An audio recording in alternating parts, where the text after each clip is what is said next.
Scott, start with the World Juniors. What was the experience like for you being part of the fourth U.S. to win a medal in a row here? It was really good. We had a great group of players, a great staff. It was a really enjoyable experience. Obviously, special to get another medal.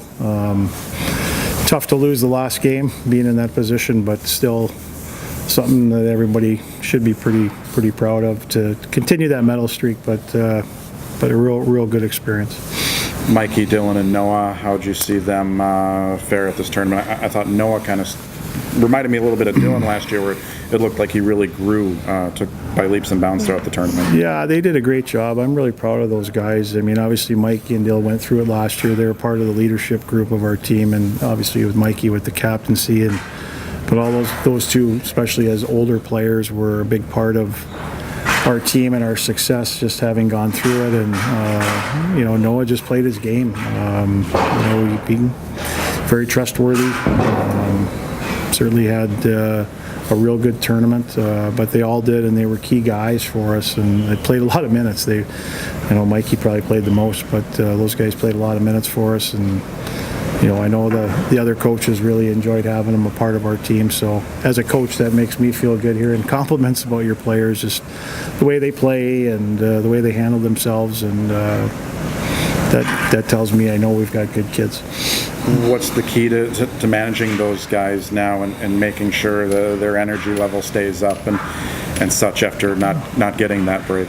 Well, I think it's not just this week. I mean, I think we'll see just from the guys that have been there in the past. I think it goes beyond that. So we'll monitor it week by week here, over the next month. But I think it was good for those guys to get away, certainly physically, mostly mentally, and today wasn't super hard for them with what we did. But I thought our guys had a really good practice today, and it was nice having them back. I know the defensemen over the last couple of days were excited to get two more back in there because we only had 6 practicing. So, but just nice to have our whole group back. And I know there's a couple guys out with injury with Rosenbaum and Patter, but it's nice to have everybody back. Coach, just being around that team, you get to work with a kid like Ryan Paling, who you're going to see again here against St. Cloud State. What did you learn about him and what he brings? Well, again, another guy that had experience at that tournament, but I thought he, again, stepped up and really provided a great example, leadership. Obviously he had a great tournament scoring wise, scored some big goals for us, especially against Sweden, and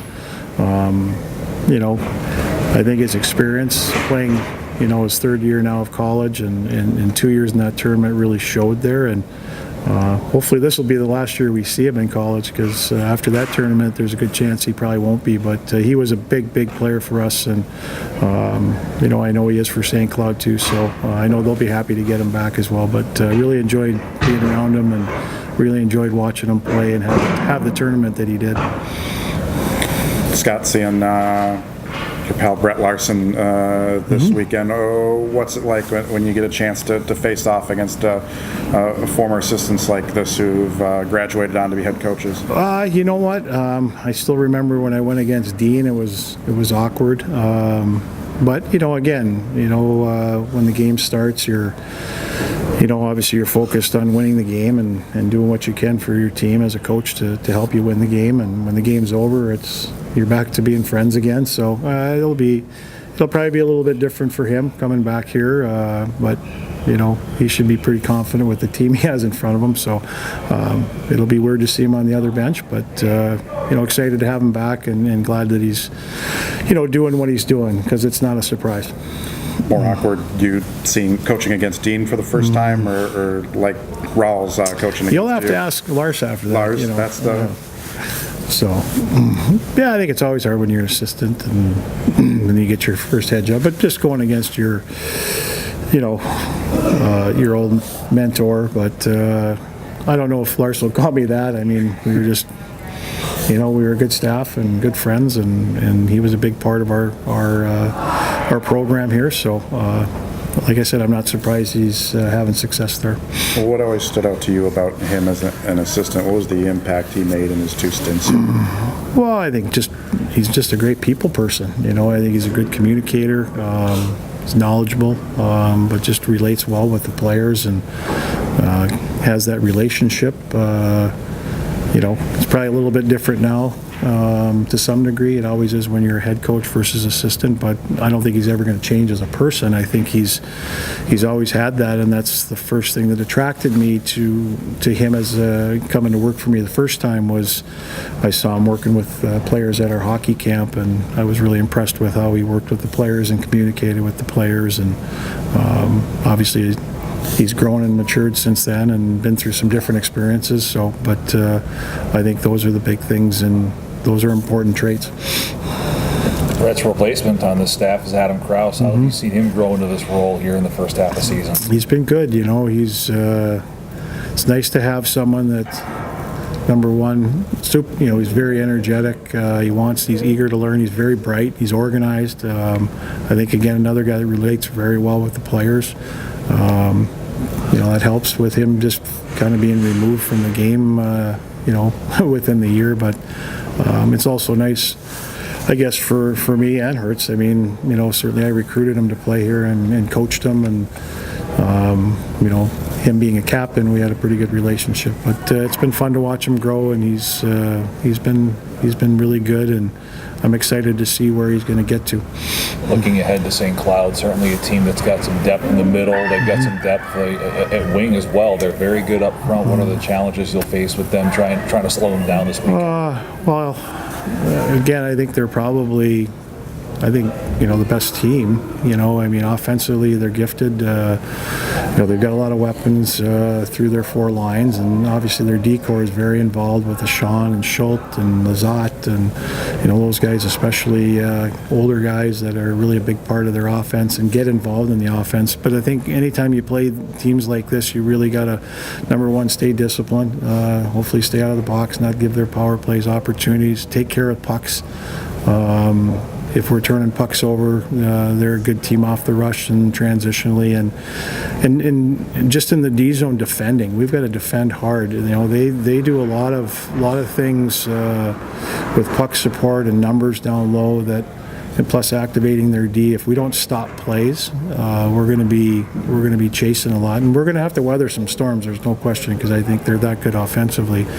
But conversely, hopefully we can do the same thing to them and make them defend a little bit more, and in their end, and not let them have the puck as much. But it's going to be a tough challenge. I was just watching a little bit of our U18 game. I hope we're not that loose, because we'll be in trouble. But hopefully our guys know, and we kind of flush that game and move on. So, but those are some things for me, Bruce, against them that are going to have to be really important. I think the puck management, discipline, and really stopping plays. We're trying to stop as many plays early as you can. Well, you were away at World Juniors. Did you have much input, and were you on the phone much with Jason? Only when we won. Yeah, no, I'm just kidding. No, I'm just kidding. No, I talked to those guys, and just to see how things were going, and sometimes you